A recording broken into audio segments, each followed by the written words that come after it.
Good morning.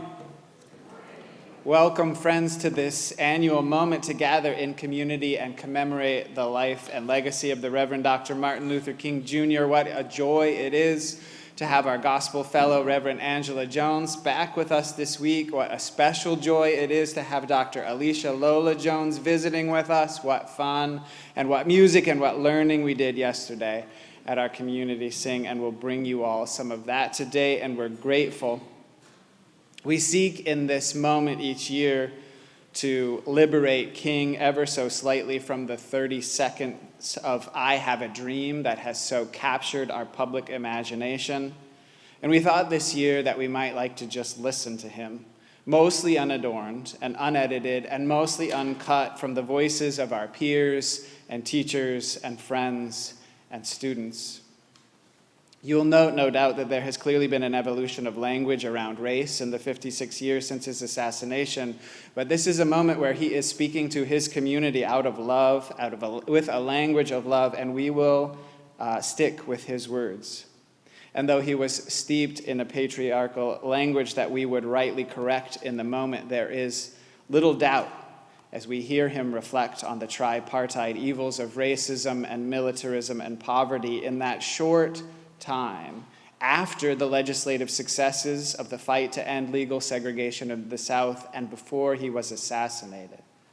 While he was organizing poor populations and unions and banks and for racial justice in northern cities, there is little doubt that he is speaking to us still and asking us to wonder, where do we go from here? We also gather this morning with manifold thanksgiving for the gifts of the Black American Church, which raised King up, which informed his thinking and his praxis, and which continues the work to this day in so many deep and important corners. In addition to the spiritual and intellectual and musical gifts of the Black Church, we would invite you today to honor the praxis of call and response. If you hear something today that makes sense to you, you are allowed, indeed encouraged, to respond out loud. Amen? Amen? And I think you will hear something that will encourage you today, because King is, I believe, calling to us from this moment in 1967, as he was imagining the Poor People's Campaign, as he was seeing the bud but not the flower of freedom. Y'all supposed to say something there. The bud, but not the flower of freedom. Yes? Yes. As he was contemplating the need for structural change, as he was yet walking on with an audacious faith in the future.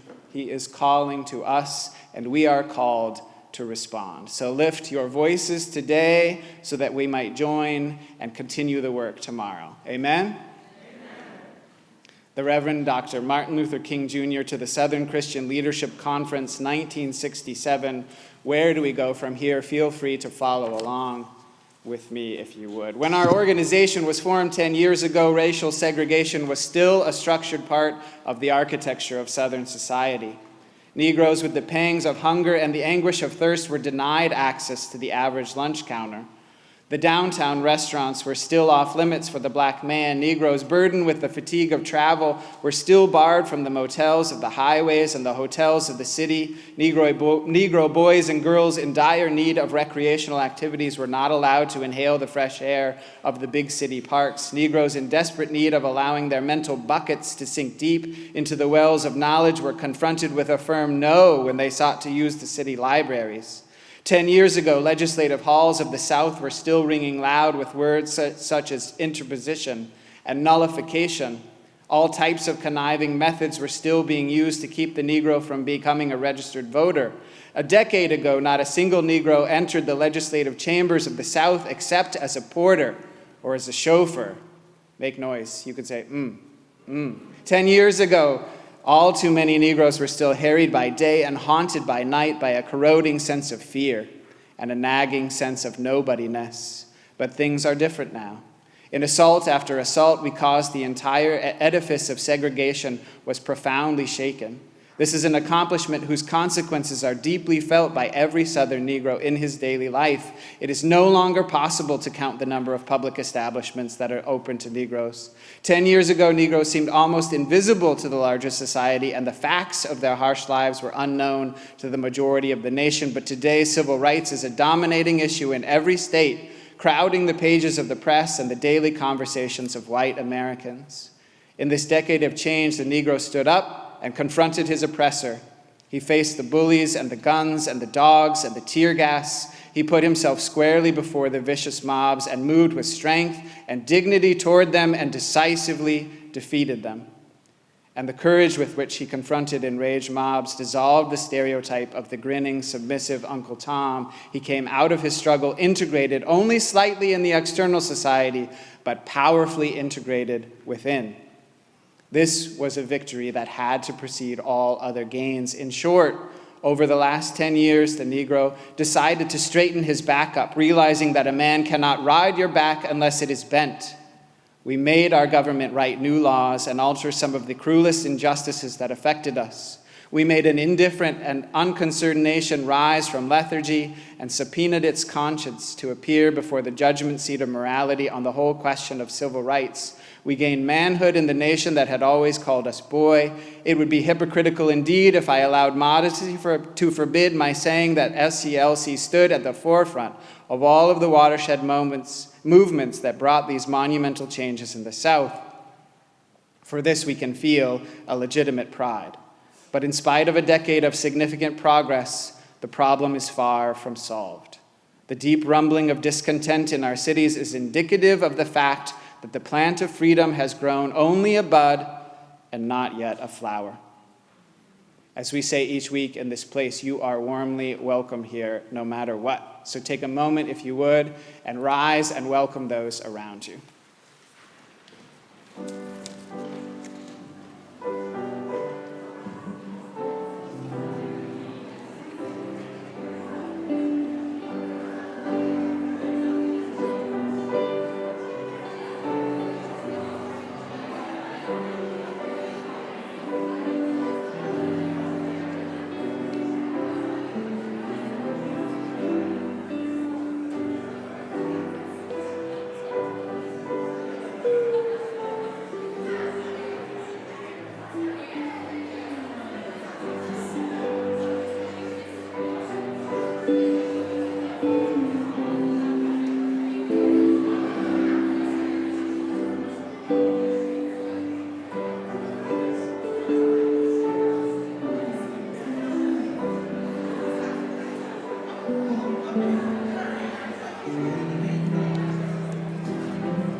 Welcome, everyone. Can you hear me okay? Mm-hmm. Good? All right. Let's continue with the reading. And before discussing the awesome responsibilities that we face in the days ahead, let us take an inventory of our programmatic action and activities over the past year. Last year, we met in Jackson, Mississippi. We were painfully aware of the struggles of our brothers in Grenada, Mississippi. After living for 100 or more years under the yoke of segregation, the Negro citizens of this northern Delta hamlet banded together in nonviolent warfare against racial discrimination under the leadership of our affiliate chapter and organization there. The fact of this non-destructive rebellion was as spectacular as were its results. In a few short weeks, the Grenada County movement challenged every aspect of the society's exploitative life. Stores which denied employment were boycotted. Voter registration increased by thousands. We can never forget the courageous action of the people of Grenada who moved our nation and its federal courts to powerful action on behalf of school integration, giving Grenada one of the most integrated school systems in America. The battle is far from over, but the Black people of Grenada have achieved 40 of 53 demands through their persistent nonviolent efforts. Perhaps the area of greatest concentration of my efforts has been in the cities of Chicago and Cleveland. The most dramatic success in Chicago has been Operation Breadbasket. Through Operation Breadbasket, we have now achieved for the Negro community of Chicago more than 2,200 new jobs with an income of approximately $18 million a year, new income to the Negro community. But not only have we gotten jobs through Operation Breadbasket in Chicago, there was another area through this economic program, and that was the development of financial institutions which were controlled by Negroes and which were sensitive to problems of economic deprivation of the Negro community. The two banks in Chicago that were interested in helping Negro businessmen were largely unable to loan much because of limited assets. Hi-Lo, one of the chain stores in Chicago, agreed to maintain substantial accounts in the two banks, thus increasing their ability to serve the needs of the Negro community. And I can say to you today that as a result of Operation Breadbasket in Chicago, both of these Negro-operated banks have now more than doubled their assets, and this has been done in less than a year by the work of Operation Breadbasket.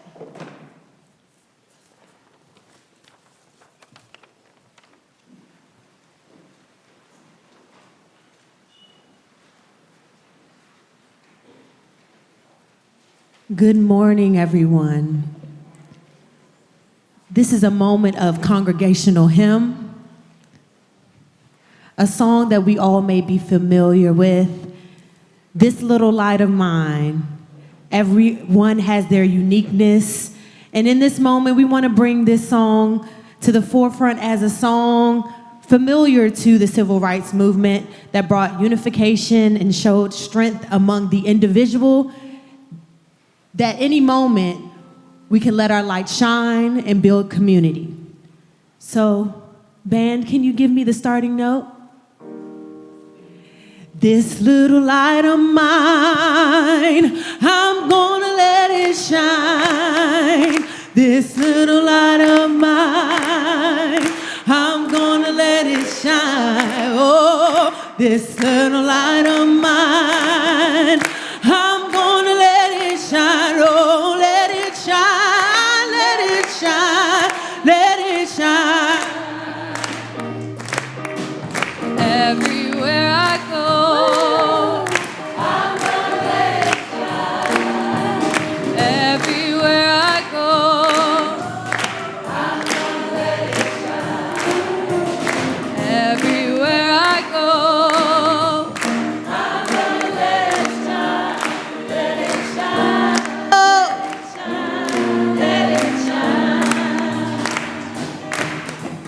All around the world, I'm gonna let it shine. Oh, all around the world, I'm gonna let it shine. All around the world, I'm gonna let it shine. Let it shine, let it shine, let it shine.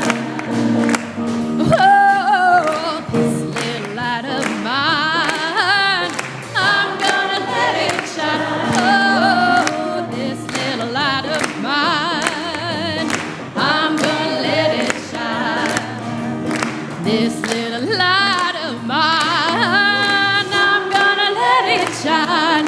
Let it shine, let it shine, let it shine. Jesus is the light. I'm gonna let it shine. Oh, Jesus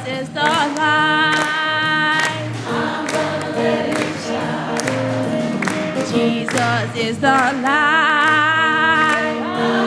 Let it shine, let it shine, let it shine, let it shine. One last time, this little light of mine. Oh, I'm gonna let it shine. yeah, this little light of mine. I'm gonna let it shine. This little light of mine. I'm gonna let it shine. Let it shine. Let it shine. Let it shine.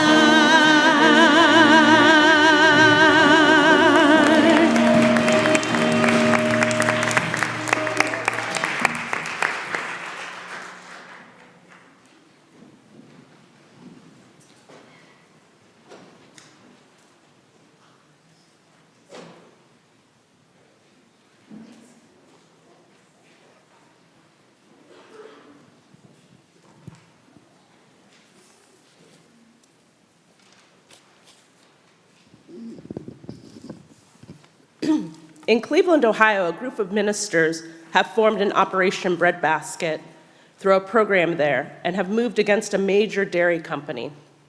Their requests include jobs, advertising in Negro newspapers, and depositing funds in Negro financial institutions. This effort resulted in something marvelous. I went to Cleveland just last week to sign the agreement with Seal Test. We went to get the facts about their employment. We discovered that they have 442 employees, and only 43 were Negroes.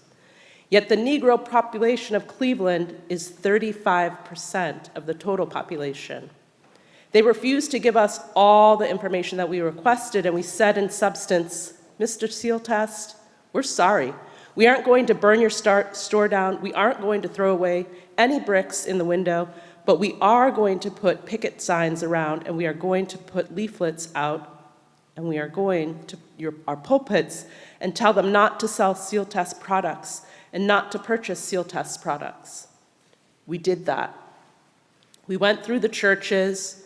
Reverend Dr. Hoover, who pastors the largest church in Cleveland, who's here today, and all of the ministers got together and got behind this program. We went to every store in the ghetto and said, you must take Seal Test products off your counters. If not, we're going to boycott you and your whole store. A&P refused. We put picket lines around A&P. They have 100 and some stores in Cleveland, and we picketed A&P and closed down 18 of them in one day. The next day, Seal Test people were talking nice. They were very humble. And I'm proud to say that I went to Cleveland just last Tuesday, and I sat down there with the Seal Test people and some 70 ministers from Cleveland, and we signed the agreement. This effort resulted in a number of jobs, which will bring almost $500,000 of new income to the Negro community a year. We also said to Seal Test, the problem that we face is that the ghetto is a domestic colony that's constantly drained without being replenished. And you are always telling us to lift ourselves up by our own bootstraps, and yet we are being robbed every day. Put something back in the ghetto. So along with our demands for jobs, we said, we also demand that you put money in the Negro Savings and Loan Association, and that you take advertise in the Cleveland Column-Post, the Negro newspaper. So along with the new jobs, Seal Test has now deposited thousands of dollars in the Negro Bank of Cleveland and has already started taking ads in the Negro newspapers in that city. This is the power of Operation Breadbasket. Now, there are many other things that I could tell you, but the time is passing, and this in short, is an account of SCLC's work over the last year. It is a record of which we can all be proud. With all the struggle and all the achievements, we must face the fact, however, that the Negro still lives in the basement of the great society. He is still at the bottom, despite the few who have penetrated to slightly higher levels, even where the door has been forced partially open mobility for the Negro is still sharply restricted. There's often no bottom at which to start, and when there is, there's almost no room at the top. In consequence, Negroes are still impoverished aliens in an affluent society. They are too poor even to rise with society, too impoverished by the ages to be able to ascend by using their own resources. And the Negro did not do this himself. It was done to him. For more than half of his American history, he was enslaved. Yet he built the spanning bridges and the grand mansions, the sturdy docks and stout factories of the South. His unpaid labor made cotton king and established America as a significant nation in international commerce.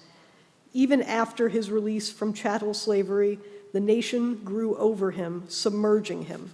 It became the richest, most powerful society in the history of man, but it left the Negro far behind.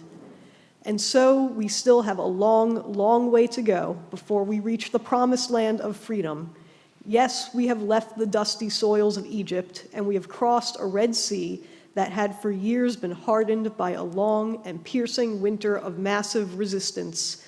But before we reach the majestic shores of the promised land, there will still be gigantic mountains of opposition ahead and prodigious hilltops of injustice. We still need some Paul Revere of conscience to alert every hamlet and every village of America that revolution is still at hand. Yes, we need a chart. We need a compass. Indeed, we need some North Star to guide us into a future shrouded with impenetrable uncertainties. Amen. We shall overcome. We shall overcome. We shall overcome someday.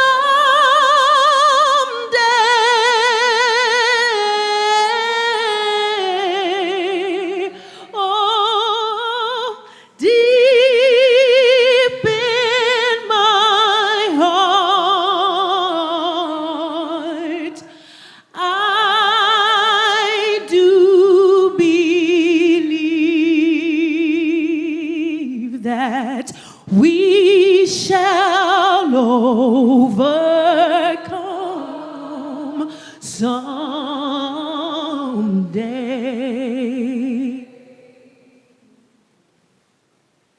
We'll walk hand in hand. We'll walk hand in hand.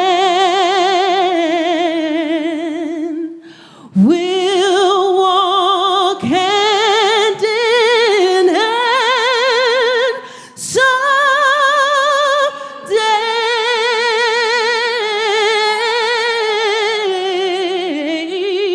Oh, deep in my heart,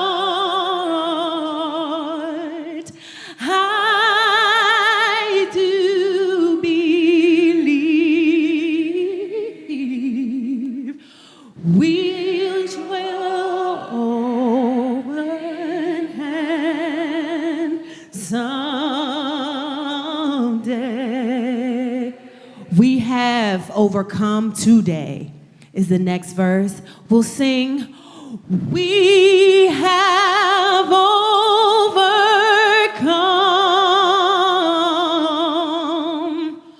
We have overcome. Look at your neighbor and say, we have overcome. It's today, today.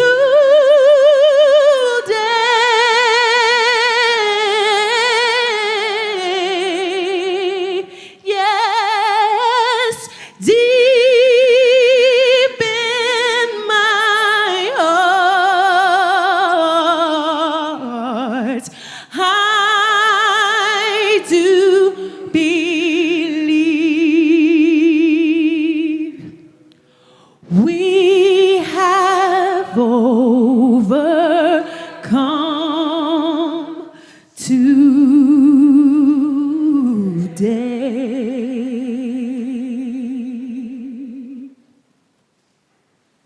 You may be seated.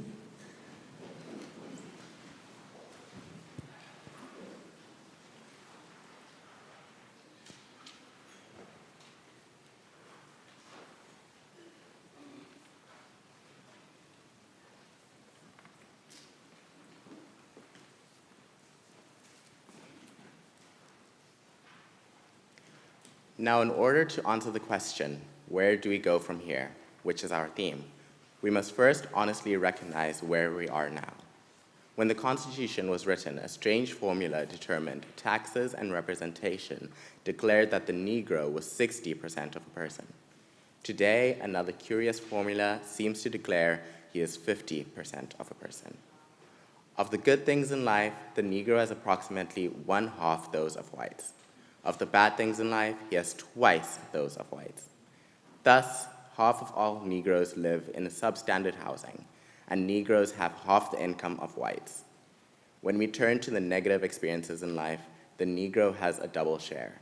There are twice as many unemployed, the rate of infant mortality among Negroes is double that of whites, and there are twice as many Negroes dying in Vietnam as whites in proportion to their size in the population. In other spheres, the figures are equally alarming. In elementary schools, Negroes lag 1 to 3 years behind whites, and their segregated schools receive substantially less money per student than white schools. 1/20th as many Negroes as whites attend college. Of employed Negroes, 75% hold menial jobs. This is where we are. Where do we go from here? First, we must massively assert our dignity and worth. We must stand up amid a system that still oppresses us and develop an unassailable and majestic sense of values. We must no longer be ashamed of being Black. The job of arousing manhood within a people that have been taught for many centuries that they are nobody is not easy. Even semantics have conspired to make that which is Black seem ugly and degrading. In Roggett's thesaurus, there are some 120 synonyms for Blackness, and at least 60 of them are offensive, such words as blot, soot, grim, devil, and foul. And there are some 134 synonyms for whiteness, and are all favorable, expressed in such words as purity, cleanliness, chastity, and innocence. A white lie is better than a black lie. The most degenerate member of a family is the black sheep. Ossie Davis has suggested that maybe the English language should be reconstructed so that teachers will not be forced to teach the Negro child 60 ways to despise himself and thereby perpetuate his false sense of inferiority, and the white child 134 ways to adore himself and thereby perpetuate his false sense of superiority. The tendency to ignore the Negro's contribution to American life and strip him of his personhood is as old as the earliest history books and as contemporary as the morning's newspaper. To offset this cultural homicide, the Negro must rise up with an affirmation of his own Olympian manhood. Any movement for the Negro's freedom that overlooks this necessity is only waiting to be buried. As long as the mind is enslaved, the body can never be free. Psychological freedom, or firm sense of self-esteem, is the most powerful weapon against the long might of physical slavery. No Lincolnian Emancipation Proclamation, no Johnsonian Civil Rights Bill can totally bring this kind of freedom. The Negro will only be free when he reaches down to the inner depths of his own being and signs with the pen and ink of assertive manhood his own Emancipation Proclamation.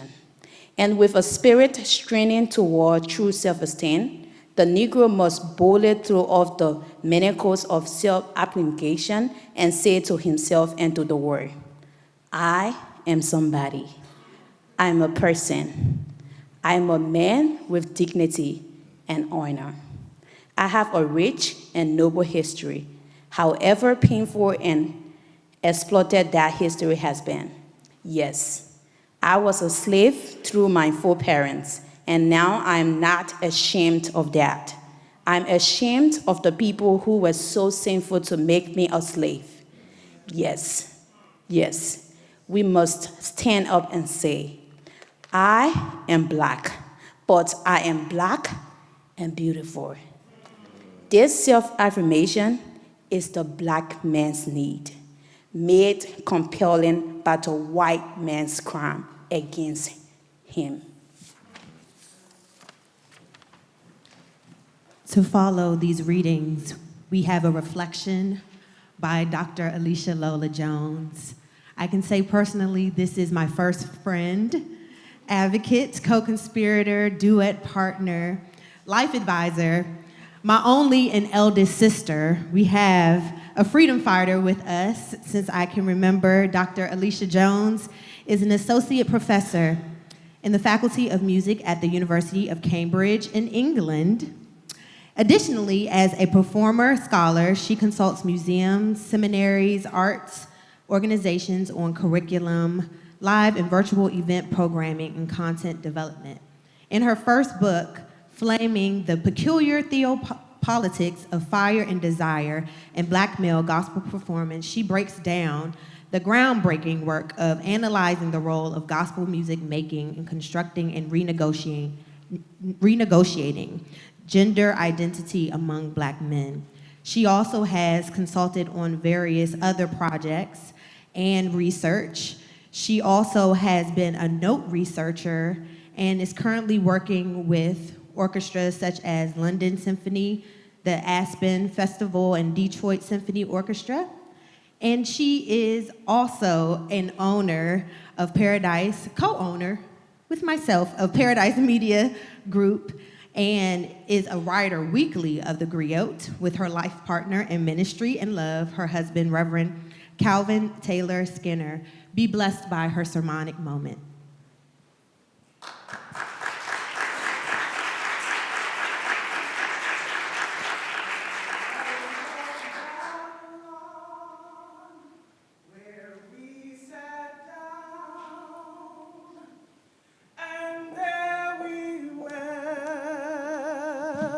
When we remembered Zion by the waters of Babylon,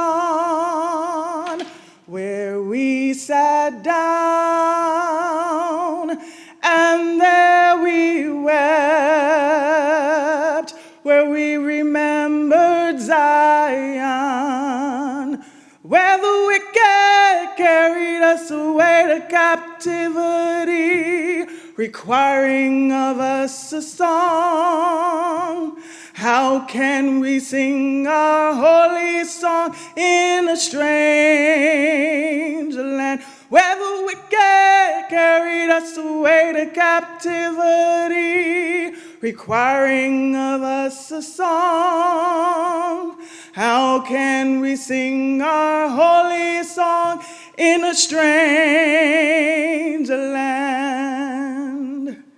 Let the words of my mouth and the meditations of my heart be acceptable in your sight, O Lord, my strength and my Redeemer. Amen. This song is both my text for this reflection, Psalm 137, 4-6, and my prayer is adapted from Psalm 19:14.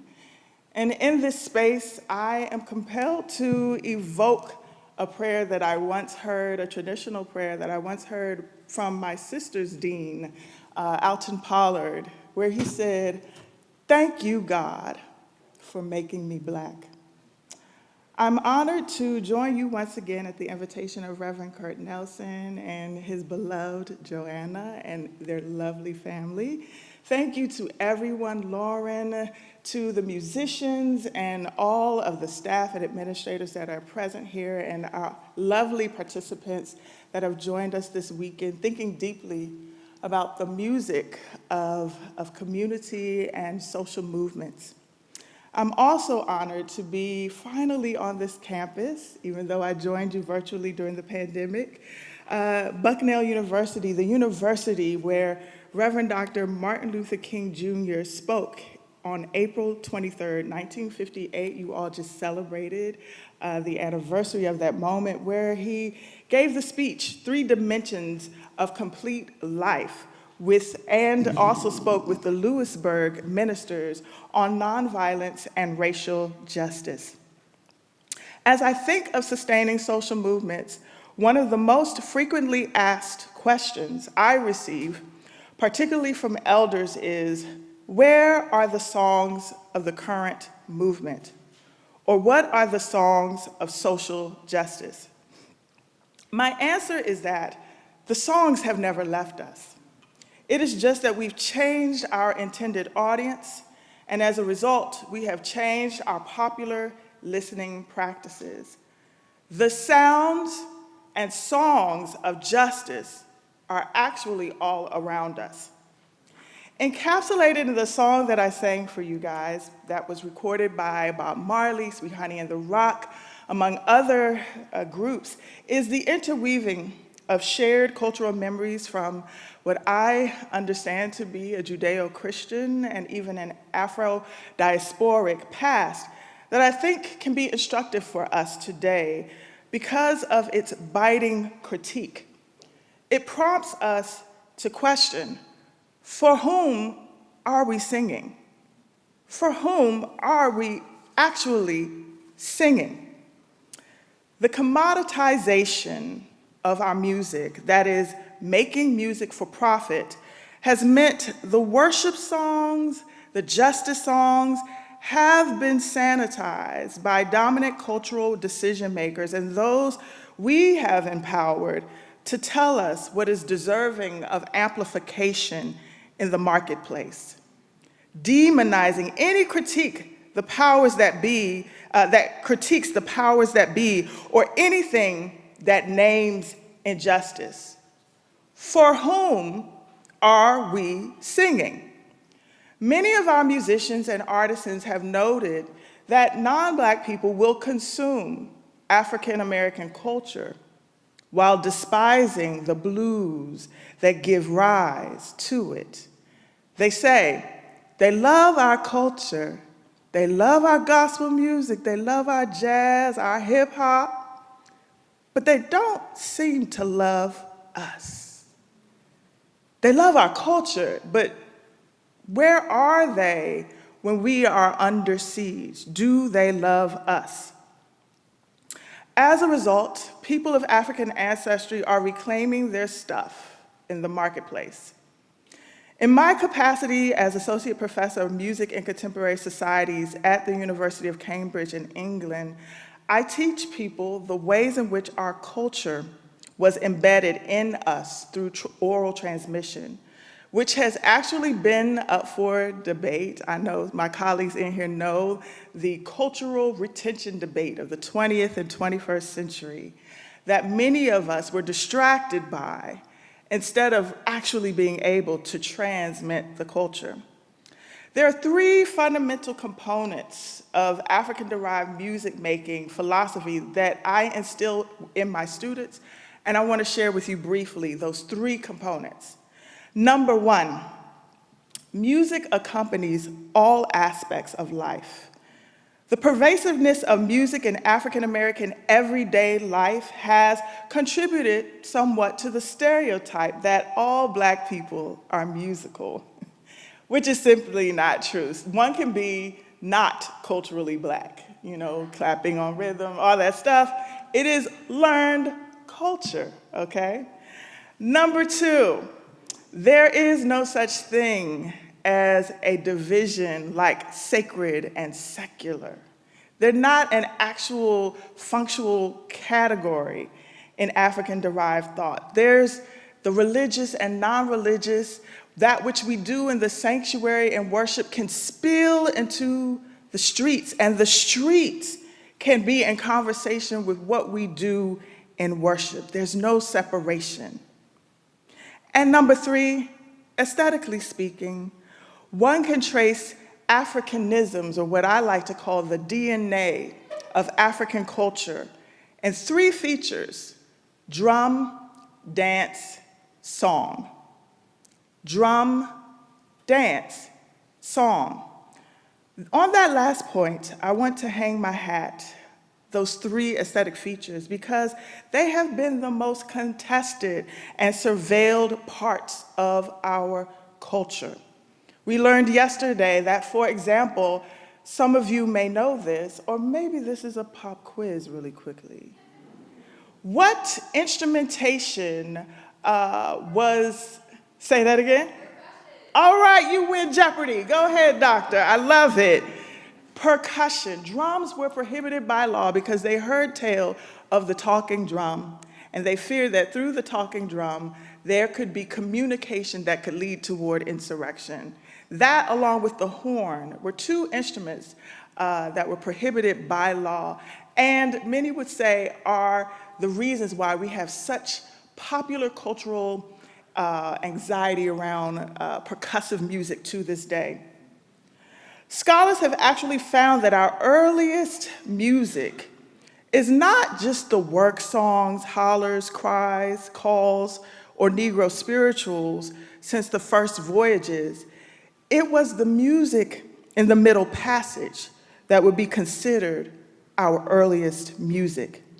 You see, in order to measure the vitality of Africans headed to the New World as human cargo who could survive the voyage, they were made to leave the belly of the ship to check for disease, injury, salt in their bodies. They were made to dance and sing music to both entertain those who were on the voyage, their captors, and to check their vitals. Before there was any recording technology, we were the technology that transmitted the culture in the United States.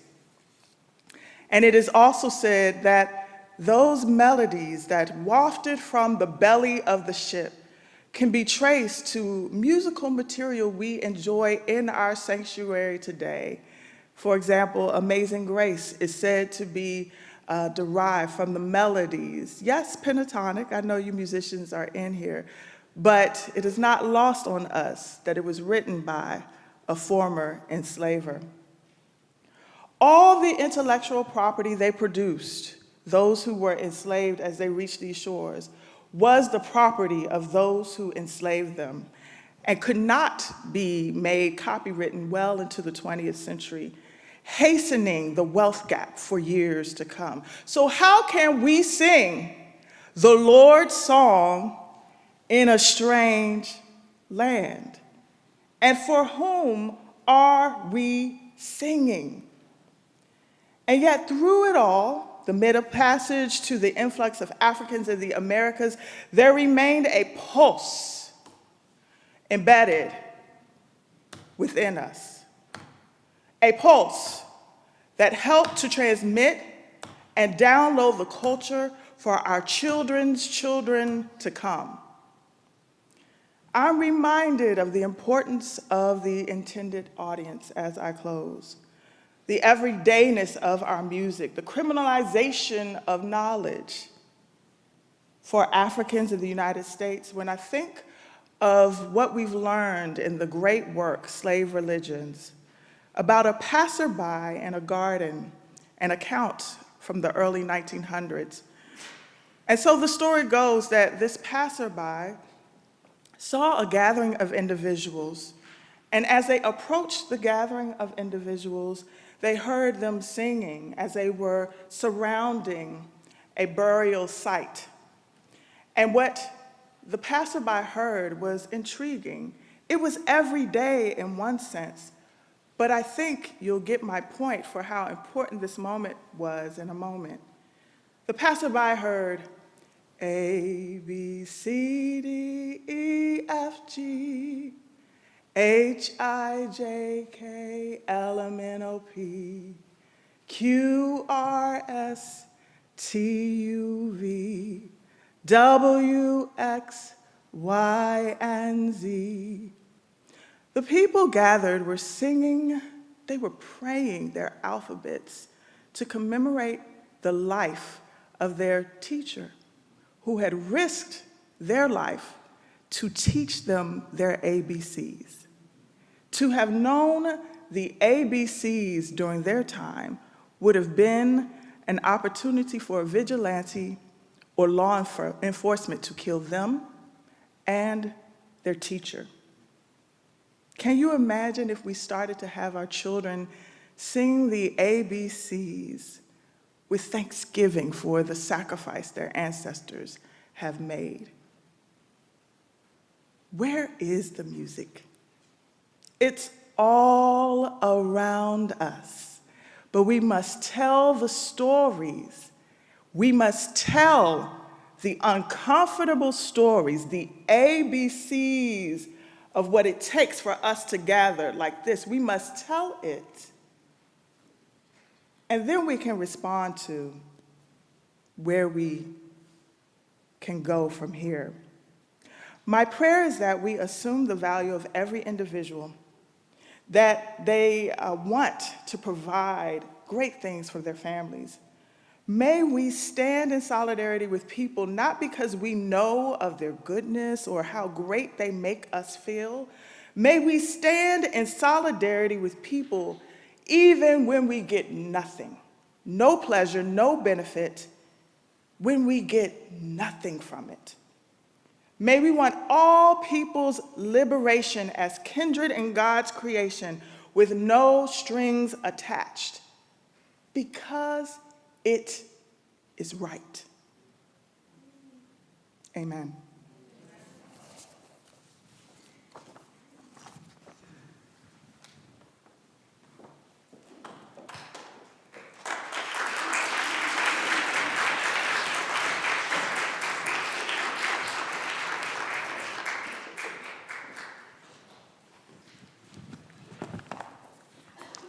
Now, another basic challenge is to discover how to organize our strength into economic and political power. No one can deny that the Negro is in dire need of this kind of legitimate power. Indeed, one of the great problems that the Negro confronts is his lack of power. From the old plantations of the South to the newer ghettos of the North, the Negro has been confined to a life of voicelessness and powerlessness. Stripped of the right to make decisions concerning his life and destiny, he has been subject to the authoritarian and sometimes whimsical decisions of the white power structure. The plantation and the ghetto were created by those who had power, both to confine those who had no power and to perpetuate their powerlessness. Now, the problem of transforming the ghetto, therefore, is a problem of power, a confrontation between the forces of power demanding change and the forces of power dedicated to preserving of the status quo. Now, power properly understood is nothing but the ability to achieve purpose. It is the strength required to bring about social, political, and economic change. Walter Reuther defined power one day.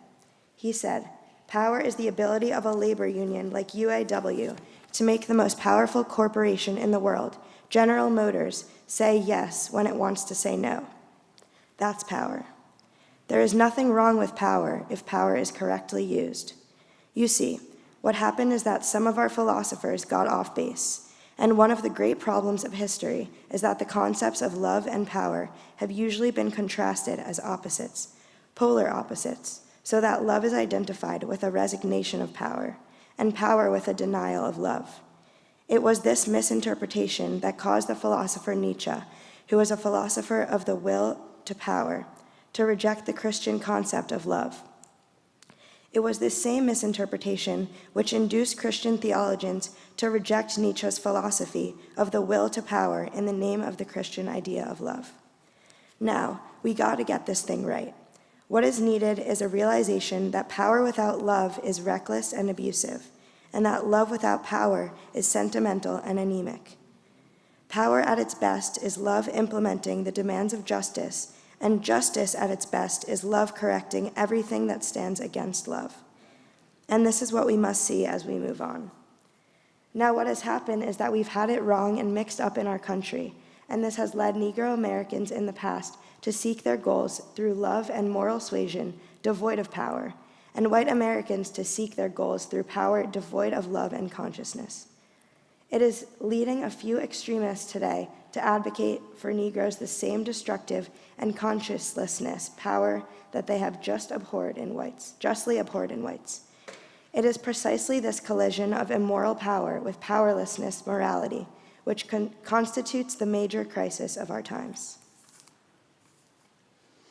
Now we must develop progress, or rather a program, and I can't stay on this long, that will drive the nation to a guaranteed annual income. Now, early in the century, this proposal would have been greeted with ridicule and denunciation as destructive of initiative and responsibility. At that time, economic status was considered the measure of the individual's abilities and talents. And in thinking of that day, the absence of worldly goods indicated a want of industrious habits and moral fiber. We've come a long way in our understanding of human motivation and of the blind operation of our economic system. Now we realize that dislocations in the market operation of our economy and the prevalence of discrimination thrust people into idleness and bind them in constant or frequent unemployment against their will.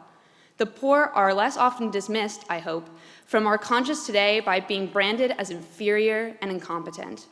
We also know that no matter how dynamically the economy develops and expands, it does not eliminate all poverty.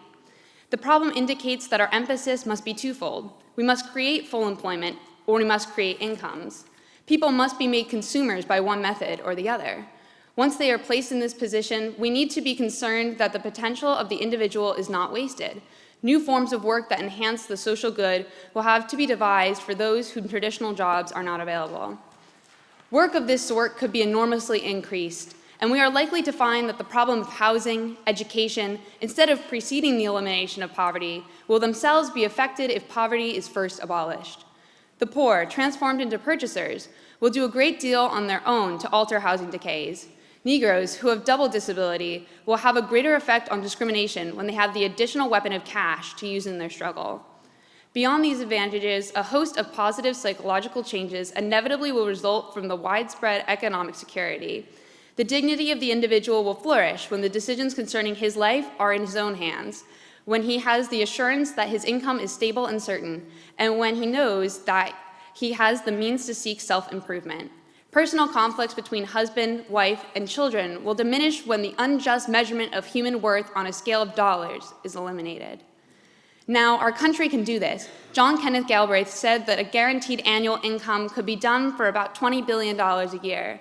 And I say to you today that if our nation can spend $35 billion a year to fight an unjust, evil war in Vietnam, and $20 billion to put a man on the moon, it can spend billions of dollars to put God's children on their own 2 feet right here on earth.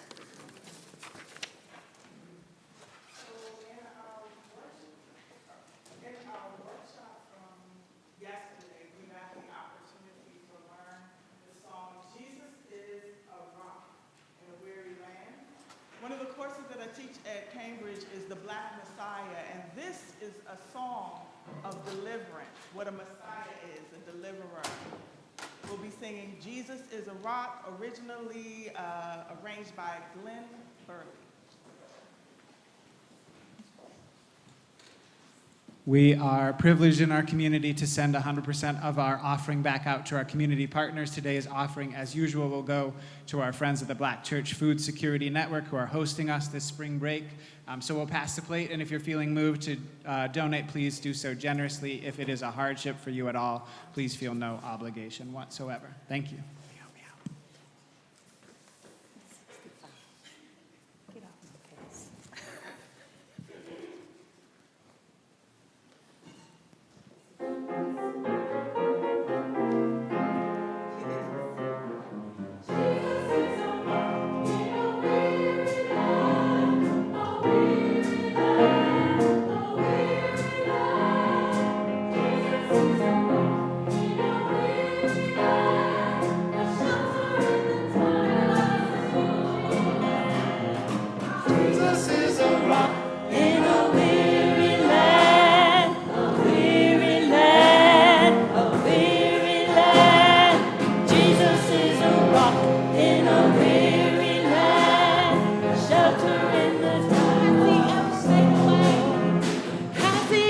Made a way when you didn't have a dime? Has he ever stepped in just right on time? Has he ever picked you up when you were down? Has he ever placed your feet on? Then you know he is a rock in a weary land, weary land.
Now, let me rush on to say we must reaffirm our commitment to nonviolence, and I want to stress this.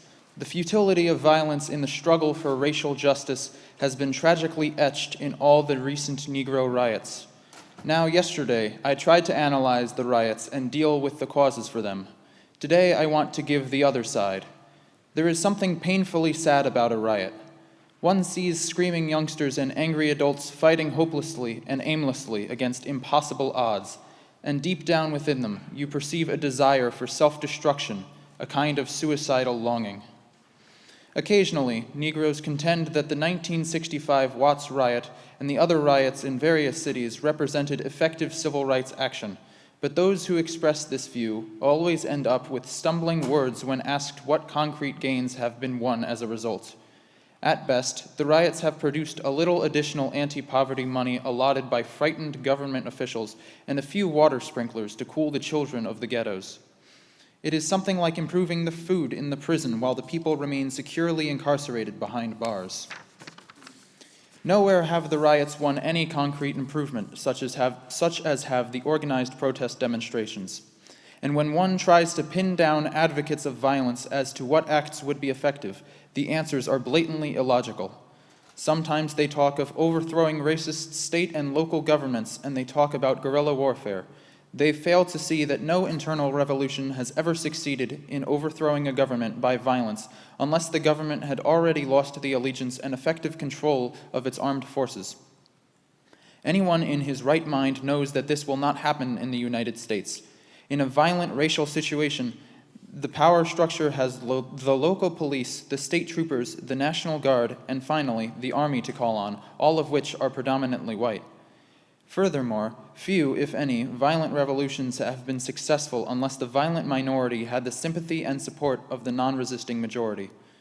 Castro may have had only a few Cubans actually fighting with him and up in the hills, but he would have never overthrown the Batista regime unless he had the sympathy of the vast majority of Cuban people. It is perfectly clear that a violent revolution on the part of American blacks would find no sympathy and support from the white population and very little from the majority of the Negroes themselves. This is no time for romantic illusions and empty philosophical debates about freedom. This is a time for action.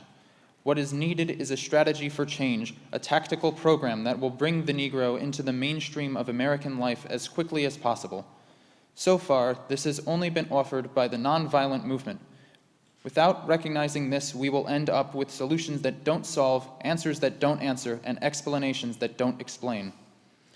And so I say to you today that I still stand by nonviolence, and I'm still convinced that it is the most potent weapon available to the Negro in his struggle for justice in this country. And the other thing is, I'm concerned about a better world. I'm concerned about justice. I'm concerned about brotherhood. I'm concerned about truth. And when one is concerned about that, he can never advocate violence. For through violence, you may murder a murderer, but you can't murder murder. Through violence, you may murder a liar, but you can't establish truth. Through violence, you may murder a hater, but you can't murder hate through violence. Darkness cannot put out darkness. Only light can do that.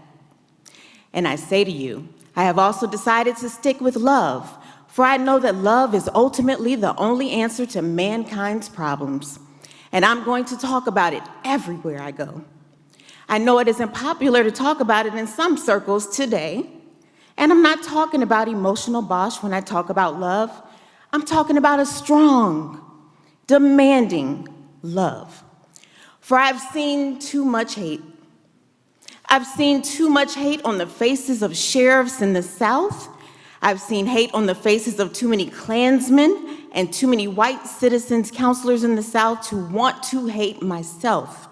Because every time I see it, I know that it does something to their faces and their personalities. And I say to myself that hate is too great a burden to bear. I have decided to love. If you are seeking the highest good, I think you can find it through love.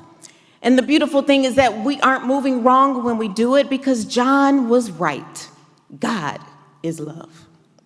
He who hates does not know God But he who loves has the key that unlocks the door to the meaning of ultimate reality. And so I say to you today, my friends, that you may be able to speak with the tongues of men and angels.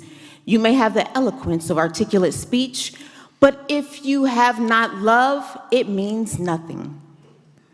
Yes, you may have the gift of prophecy. You may have the gift of scientific prediction and understand the behavior of molecules. You may break into the storehouse of nature and bring forth many new insights. Yes, you may ascend to the heights of academic achievement so that you have all knowledge, and you may boast of your great institutions of learning and the boundless extent of your degrees. But if you have not love, all of these mean absolutely nothing. You may even give your goods to feed the poor. You may bestow great gifts to charity, and you may tower high in philanthropy. But if you have not love, your charity means nothing. You may even give your body to be burned and die the death of a martyr, and your spilt blood may be a symbol of honor for generations yet unborn, and thousands may praise you as one of history's greatest heroes. But if you have not love, your blood was spilt in vain. What I'm trying to get you to see this morning is that a man may be self-centered in his self-denial and self-righteous in his self-sacrifice. His generosity may feed his ego, and his piety may feed his pride. So without love, benevolence means egotism, and martyrdom becomes spiritual pride. If I could help somebody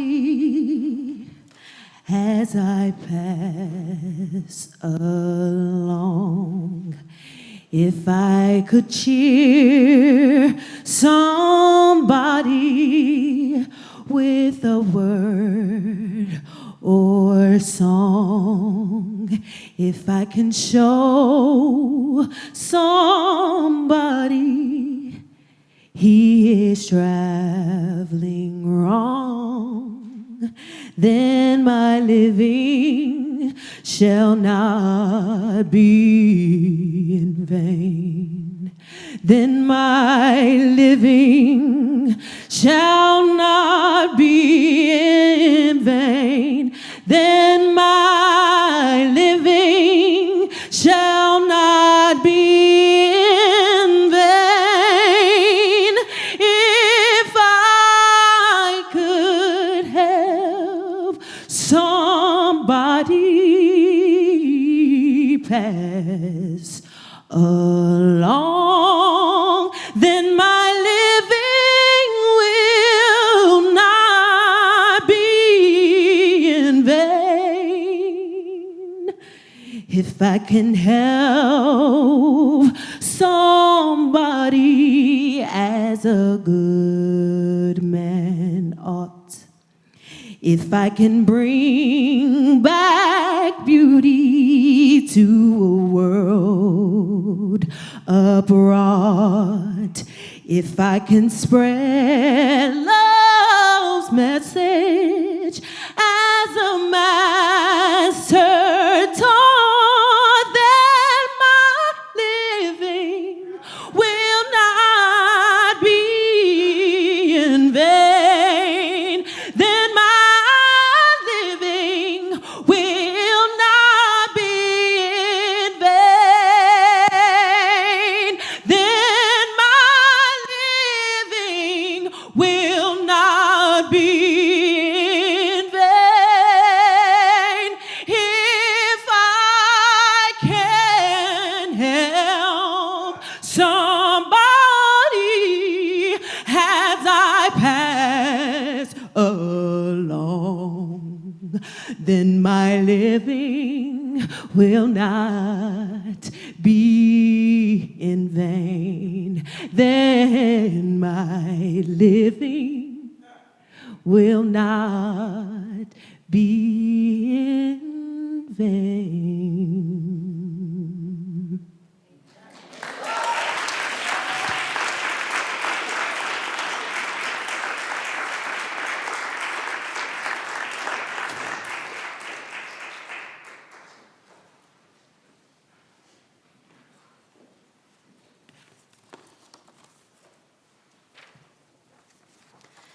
I want to say to you as I move to my conclusion, as we talk about where do we go from here, that we must honestly face the fact that the movement must address itself to the question of restructuring the whole of American society.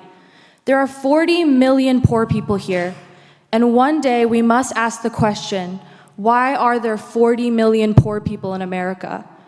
And when you begin to ask that question, you are raising a question about the economic system, about a broader distribution of wealth. When you ask that question, you begin to question the capitalistic economy. And I'm simply saying that more and more, we've got to begin to ask questions about the whole society. We are called upon to help the discouraged beggars in life's marketplace. But one day, we must come to see that an edifice which produces beggars needs restructuring. It means that questions must be raised. And you see, my friends, when you deal with this, you begin to ask the question, who owns the oil? You begin to ask the question, who owns the iron ore? You begin to ask the question, why is it that people have to pay water bills in a world that's 2/3 water? These are words that must be said. Now, don't think you have me in a bind today. I'm not talking about communism. What I'm talking about is far beyond communism. My inspiration didn't come from Karl Marx. My inspiration didn't come from Engels. My inspiration didn't come from Trotsky. My inspiration didn't come from Lenin. Yes, I read Communist Manifesto and Das Kapital a long time ago, and I saw that maybe Marx didn't follow Hegel enough. He took his dialectics, but he left out his idealism and his spiritualism. And he went over to a German philosopher by the name of Feuerbach and took his materialism and made it into a system that he called dialectical materialism. I have to reject that. What I'm saying to you this morning is that communism forgets that life is individual. Capitalism forgets that life is social.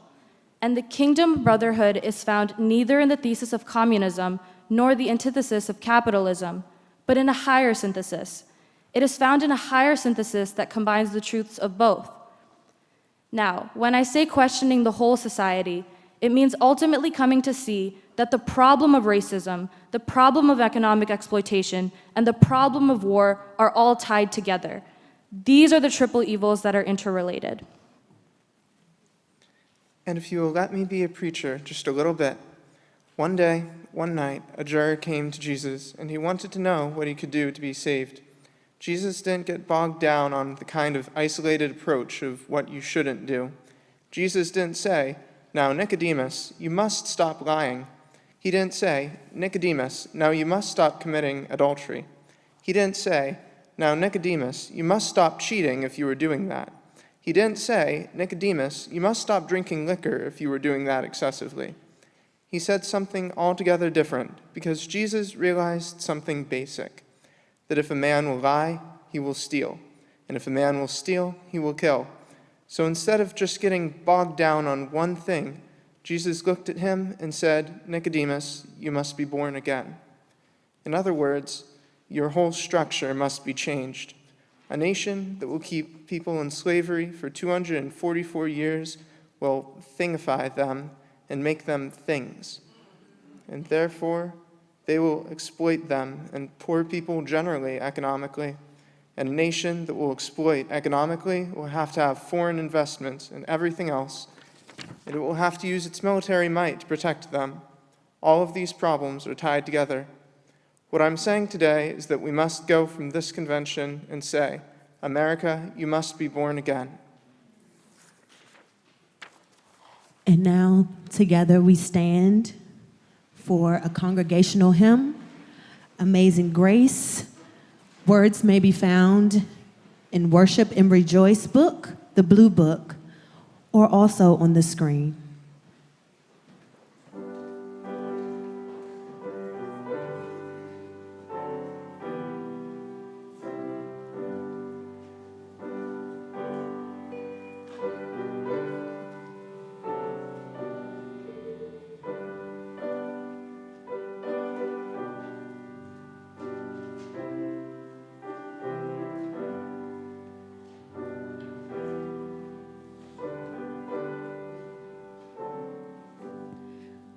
We'll sing verse 1. Amazing grace,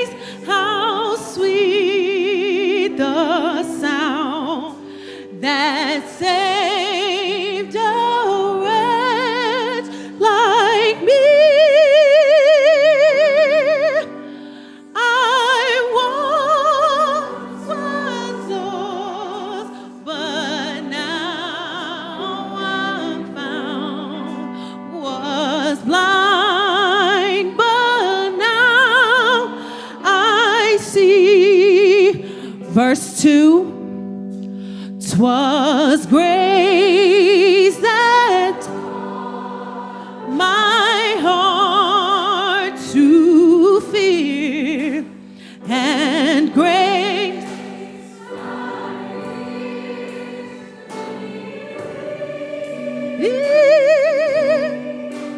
how precious did that grace so fear the hour I first believed. Jumping to verse 5, when we've been there 10,000 years, bright shining as the sun, we've no less days to sing God's praise than when we first begun.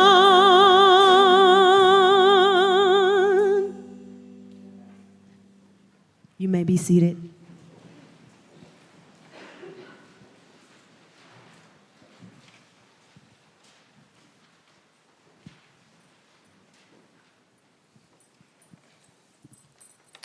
And so I conclude by saying today that we have a task, and let us go out with a divine dissatisfaction. Let us be dissatisfied until America will no longer have a high blood pressure of creeds and an anemia of deeds. Let us be dissatisfied until the tragic walls that separate the outer city of wealth and comfort from the inner city of poverty and despair shall be crushed by the battering rams of the forces of justice. Let us be dissatisfied until those who live on the outskirts of hope are brought into the metropolis of daily security. Let us be dissatisfied until slums are cast into the junk heaps of history and every family will live in a decent, sanitary home. Let us be dissatisfied until the dark yesterdays of segregated schools will be transformed into bright tomorrows of quality integrated education. Let us be dissatisfied until integration is not seen as a problem, but as an opportunity to participate in the beauty of diversity. Let us be dissatisfied until men and women, however Black they may be, will be judged on the basis of the content of their character, not on the basis of the color of their skin. Let us be dissatisfied. Let us be dissatisfied until every state capital will be housed by a governor who will do justly, who will love mercy, and who will walk humbly with his God. Let us be dissatisfied until from every city hall, justice will roll down like waters and righteousness like a mighty stream. Let us be dissatisfied until that day when the lion and the lamb shall lie down together, and every man will sit under his own vine and fig tree, and none shall be afraid. Let us be dissatisfied, and men will recognize that out of one blood, God made all men to dwell upon the face of the earth. Let us be dissatisfied until that day when nobody will shout white power, when nobody will shout Black power, but everybody will talk about God's power and human power. And I must confess, my friends, that the road ahead will not always be smooth. There will still be rocky places of frustration and meandering points of bewilderment. There will be inevitable setbacks here and there will be those moments when the buoyancy of hope will be transformed into the fatigue of despair. Our dreams will sometimes be shattered and our ethereal hopes blasted. We may again, with tear-drenched eyes, have to stand before the bier of some courageous civil rights worker whose life will be snuffed out by the dastardly acts of bloodthirsty mobs. But difficult and painful as it is, we must walk on in these days ahead with an audacious faith in the future. And as we continue our charted course, we may gain consolation from the words so nobly left by that great Black bard who was also a great freedom fighter of yesterday, James Weldon Johnson. Stony the road we trod, bitter the chastening rod, felt in the days when hope unborn had died. Yet with a steady beat, have not our weary feet come to the place for which our fathers sighed. We have come over a way that with tears has been watered. We have come treading our paths through the blood of the slaughtered. Out from the gloomy past till now we stand at last, where the bright gleam of our bright star is cast. Let this affirmation be our ringing cry. It will give us the courage to face the uncertainties of the future. It will give our tired feet new strength as we continue our forward stride toward the city of freedom.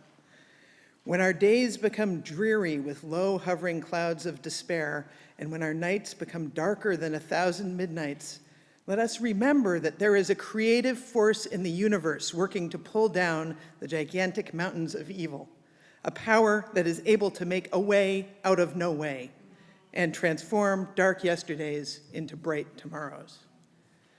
Let us realize that the arc of the moral universe is long, but it bends toward justice.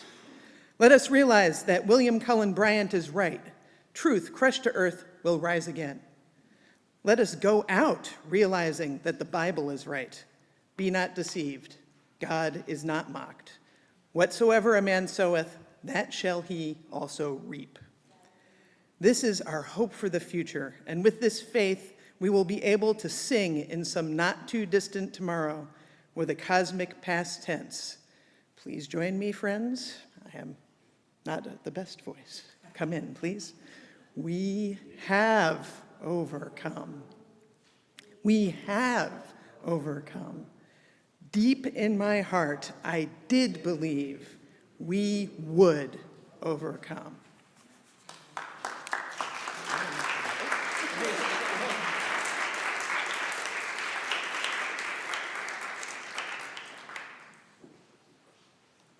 Friends, for being here. Thank you to our musicians, our guests, to Reverend Angela, Dr. Alicia. Thank you so much for being here. Come and join us for lunch and conversation right over here in the Meditation Chapel immediately following worship if you are inclined and or able. Thanks to all of our chaplaincies and campus ministries for co-hosting tonight. If you have questions about ongoing stuff, come talk with any of us about those things. And please keep coming to our wonderful MLK programming, especially our keynote tomorrow evening with Benga Akinabe, class of 2000, actor, producer, social entrepreneur, and will be a really wonderful and meaningful time to be together. As you go, please share a sign of peace with one another, and thanks for being here.